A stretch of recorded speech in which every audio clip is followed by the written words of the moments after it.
Hey everybody, it's Kyle. Today I want to ask you a question and then tell you a story about myself and how I was failing my kids. And the question I have for you is, are you holding you back from being the best person you can be for your children?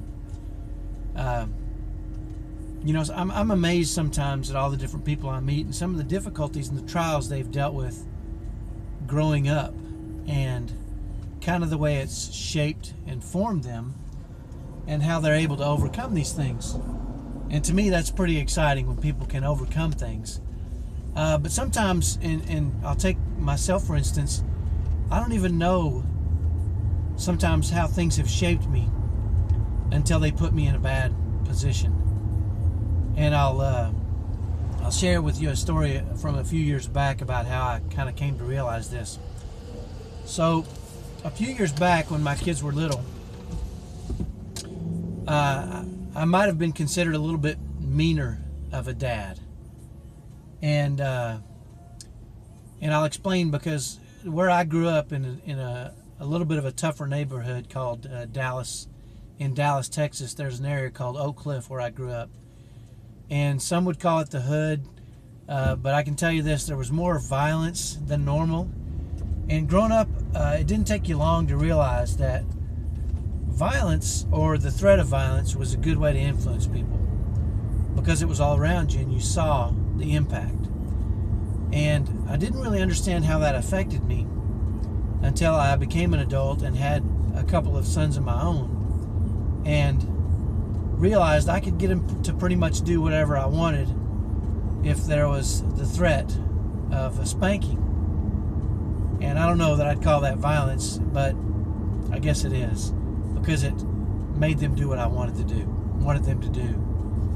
And so, my first two sons are just typical boys and did the things that typical boys do. And when I'd get frustrated on occasion, I would spank them, or just the threat, like I said, the threat of a spanking could keep these kids in line, or doing, what I thought they should be doing. But then my number 3 son came along, and he was the first of my 2 sons that are on the autism spectrum. And it didn't take me long to realize that the threat of spanking didn't work. And even the spanking itself didn't work. As a matter of fact, not only did it not work, it made everything 10 times worse. And, for me, I just thought that was the process. That's kind of how I grew up. And thank goodness my number 3 son came along and taught me a better way. The last thing I wanted to do is grow up having my sons think that violence, or the threat of violence, or me spanking them, was the answer to how to manage them. That probably wasn't a good way for me to manage them, and I don't think it's a good way for me to manage anybody. I would hate to think that I would want to influence through the threat or fear or anything like that.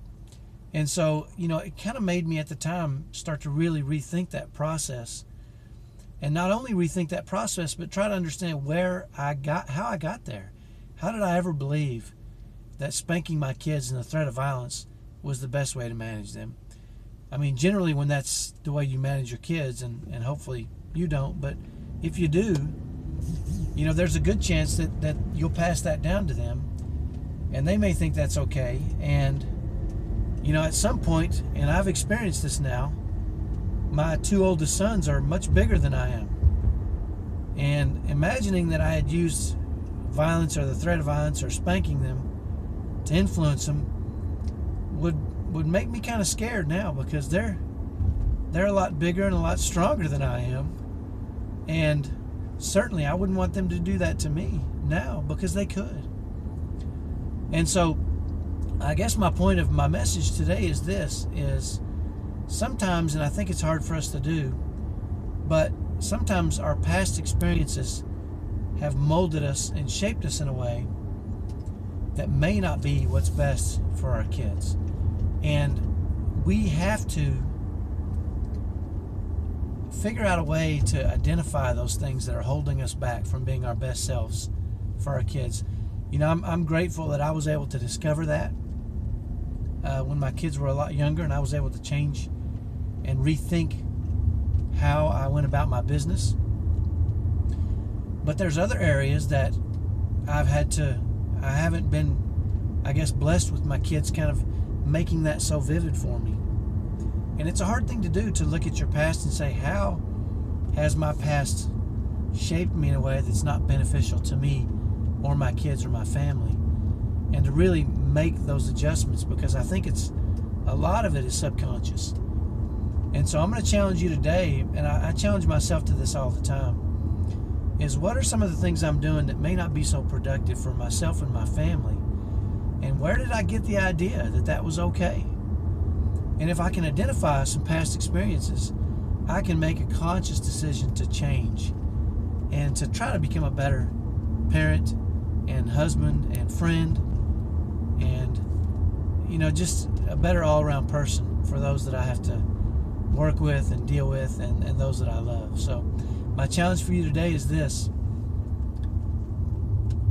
your past has shaped you, and whether you like it or not, some of the shaping may not be what's best for us. So dig in a little bit and figure out why you do what you do, especially if it's may not be good. And I think what you'll find is, once you can identify those things like I did, and like I still continue to do, and consciously look to change those past experiences, or at least not allow them to subconsciously guide you and direct you, then you can put yourself in a position where you can be more productive, be a better parent, a better husband, a better father, maybe a better mother, whatever it is you want to be, because I know we all want to be that for our kids and for those we love. So hopefully that's helpful. Have a great day, and it's Friday, so I'll see you on Monday. Bye-bye.